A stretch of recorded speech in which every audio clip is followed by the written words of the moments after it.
Crime alert, डरना नहीं, मिटाना है।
सर, क्लू के नाम पे सिर्फ ये पायल मिली है, ना तो लाश की कोई आइडेंटिटी है और ना ही उसके आसपास कोई मोबाइल मिला है।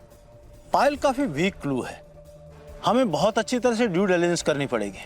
इस स्पॉट पे आने वाले हर एक रास्ते को अच्छी तरह से सर्च करो। Okay sir. और हाँ, 50 किलोमीटर के रेडियस में जितने भी पुलिस स्टेशन आते हैं सबको इन्फॉर्म करो। हो सकता है हमें इस लड़की की कोई मिसिंग रिपोर्ट या आइडेंटिटी मिले। और इस एरिया में जितने भी सीसीटीवी कैमरे हैं सबकी रिकॉर्डिंग चेक करो और इस पायल को फॉरेंसिक टेस्ट के लिए भेजो। देखते हैं शायद कोई क्लू मिले।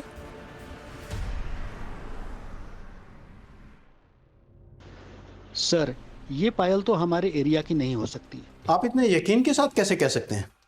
सर ये देखिए, इसे मेकर की छाप कहते हैं। ये ज्यादातर बड़े शहरों में होती है और हिंदी या इंग्लिश में होती है, पर यह किसी और ही भाषा में है। आपके यहाँ कोई है जो इस लैंग्वेज को पहचान सके? नहीं सर, हमारे यहाँ केवल गांव के लोग ही काम करते हैं। ठीक है, अगर आपको कुछ पता लगे तो बताइएगा। ठीक है सर। चलो।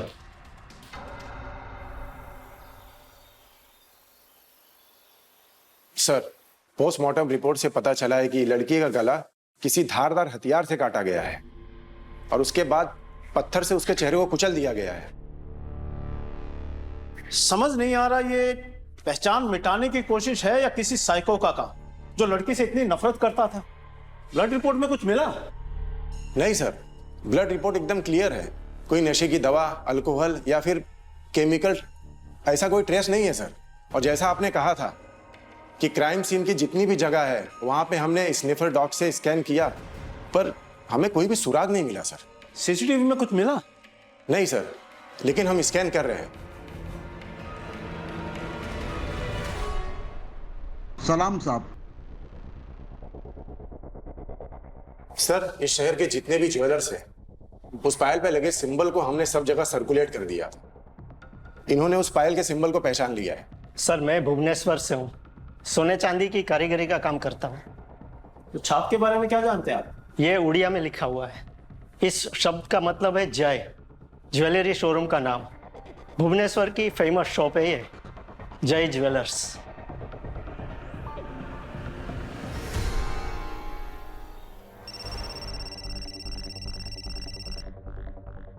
सर, जय ज्वेलर से हमें एक लिस्ट मिली है। इस लिस्ट में 4 लोग ऐसे हैं जिन्होंने ठीक ऐसी ही पायल खरीदी थी। कोई नंबर मिले? जी सर, नंबर भी है और एड्रेस भी। क्राइम सीन के डंप डाटा के सारे नंबर टैली करो, हो सकता है कोई नंबर मिले।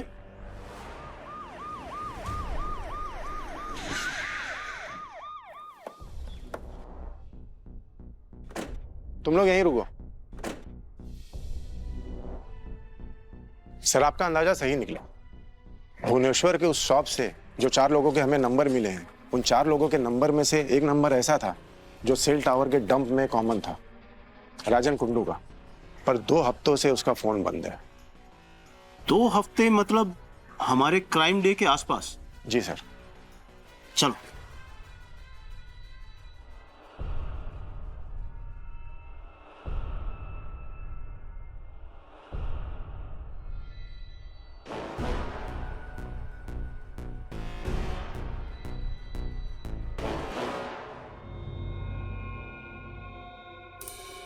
सुनिए। बोलिए सर। ये राजन किधर है? पता नहीं साहब, बहुत दिनों से ताला लगा हुआ है। कुछ बात है क्या सर? नहीं नहीं, कोई बात नहीं है, आप जा सकते हैं।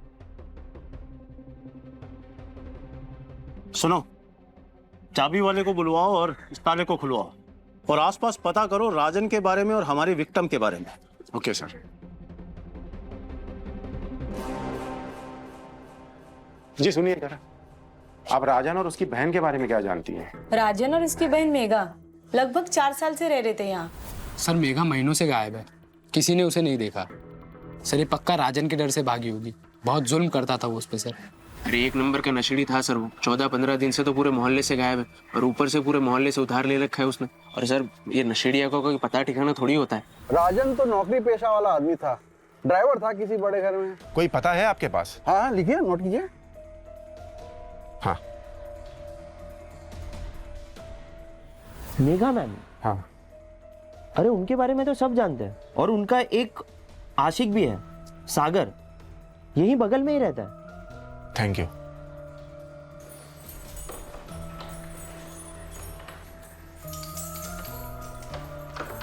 तुम जाओ, खोलो इसे। खोल।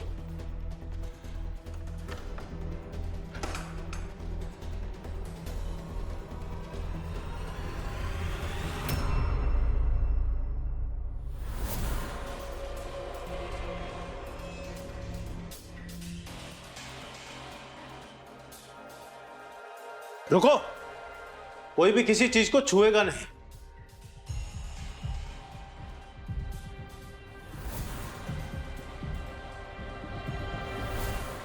राजन के घर से काफी कुछ मिला है सर। कांस्टेबल ने राजन और मेघा के आयुष्मान कार्ड और आधार कार्ड की फोटो ली थी, उससे मेघा की मेडिकल रिपोर्ट पता चली है। इन रिकॉर्ड से पोस्टमार्टम की रिपोर्ट को टैली किया गया। अब वो यकीन से कह सकते हैं कि मेघा ही विक्टिम है। एक बात खटक रही है, राजन गायब है और मेघा की किसी ने खबर तक नहीं ली। एक काम करो, लोकल पुलिस स्टेशन से कांटेक्ट करो और पता करो कि राजन और मेघा के नाम से कोई रिपोर्ट है क्या। Okay sir. और एक बात सर, हमने वहां के पड़ोसियों से पूछताछ की तो हमें पता चला है कि मेघा शादीशुदा थी, और उसका वहां का एड्रेस भी मिला है हमें। और सर मेघा का एक प्रेमी भी था, सागर। मुझे ये पैशन बेस्ड मर्डर लग रहा है। उठा के लाओ इस सागर को। Okay sir. देखो सागर, मेघा के बारे में जो कुछ भी जानते हो सच सच बता दो, वरना। सर मैं तो मेघा से प्यार करता था, ऐसी लड़की से कौन प्यार नहीं करेगा। तो ये रहा आज का फॉर्मूला, सब लोग नोट डाउन कर लो, ठीक है? अरे सुनीता दीदी, ये सब गलत लिखा है आपने, इसको ऐसे लिखते, समझ गई? ठीक, यस। जी मैंने सुना है यहाँ डिग्री दिलाते हैं।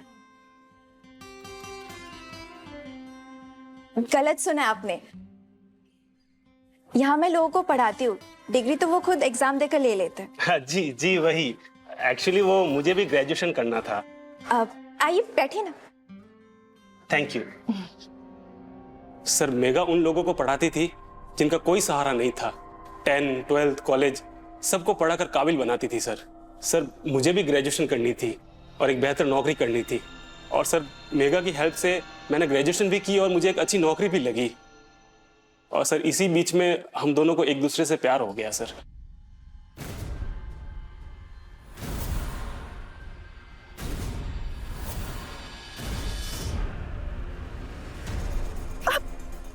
छोड़ो छोड़ो छोड़ो,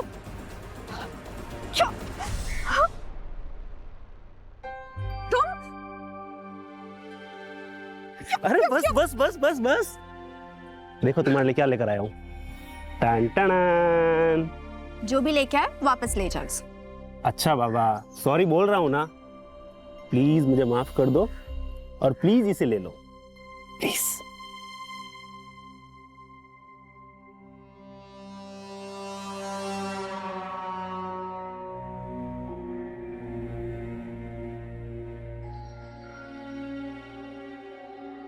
फोन इतना महंगा,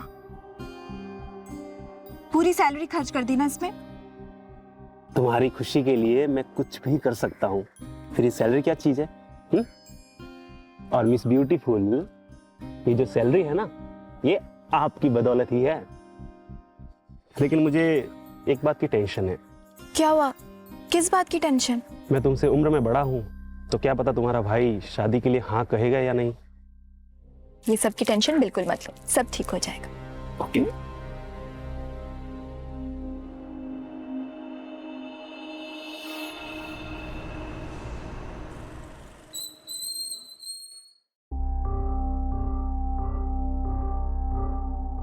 भैया,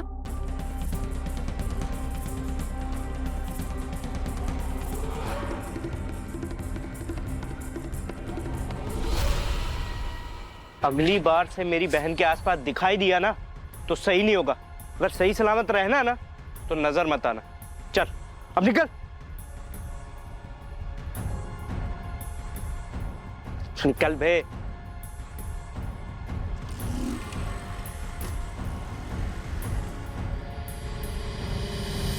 तो राजन को तुम्हारे और मेघा के रिश्तों पे एतराज था? सर, राजन भाई नहीं था, दरिंदा था वो। उसे नशे की लत लग गई थी और ना उसके पास कोई नौकरी थी ना ही पैसा। इसी नशे के चक्कर में उसने मेघा की कमाई हड़पना शुरू कर दिया था।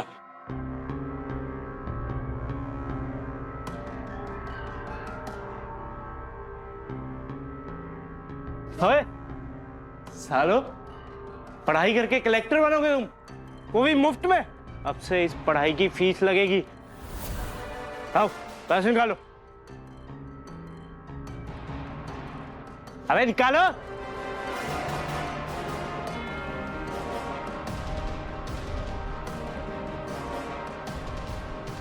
भैया ये क्या कर रहे हो? क्या वैसे गरीब लोग हैं ये? तेरा भाई भी गरीब ही है और ज्यादा बड़बड़ की ना तो तेरा ये स्कूल कॉलेज उखाड़ के बाहर फेंकूंगा। अरे निकलो।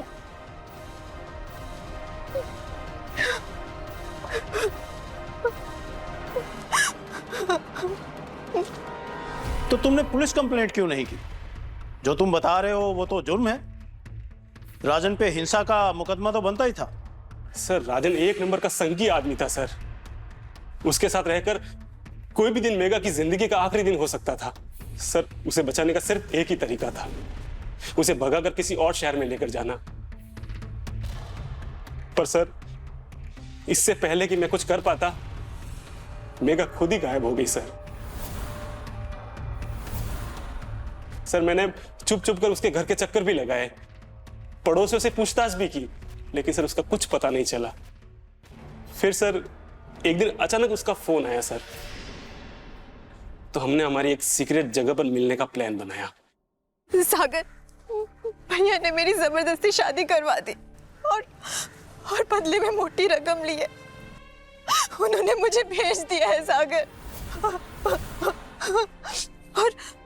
और उधर मेरी ननंद निशा दीदी, वो तो नौकरानी जैसी रखती है मुझे।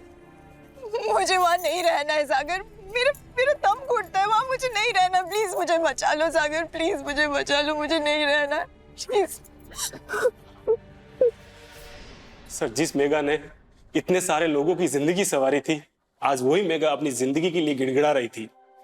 सर बस फिर मैंने ठान लिया, मैं कैसे भी करके उसे उस कैद से आजाद करवाऊंगा। और फिर एक दिन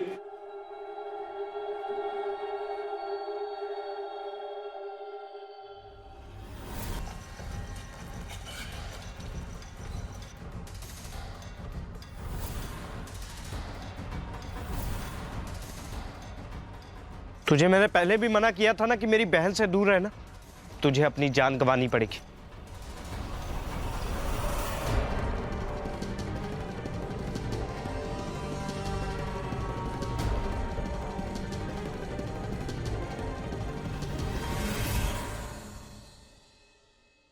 तुम आखिरी बार मेघा से कब मिले थे? सर, जिस दिन उसे भगाने का प्लान था उसी सुबह को। सर, मेघा ठीक तो है ना? उसकी कोई खबर है आपके पास? हमें मेघा की डेड बॉडी मिली है, हम उसके केस को इन्वेस्टिगेट कर रहे हैं।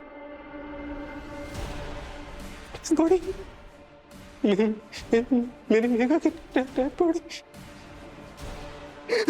सर ये उस राजन ने किया सर, उसने मेरी मेघा को मार दिया सर, आप उसे पकड़िए सर। सागर संभालो अपने आप, हमारी इन्वेस्टिगेशन जारी है, अभी हम कुछ कह नहीं सकते, लेकिन मेघा और उसके ससुराल वालों के बारे में जो कुछ भी जानते हो वो नोट करवा दो। हवलदार लेके जाओ इन्हें।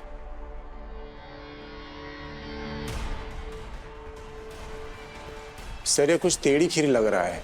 मुझे भी, इस पे नजर रखो।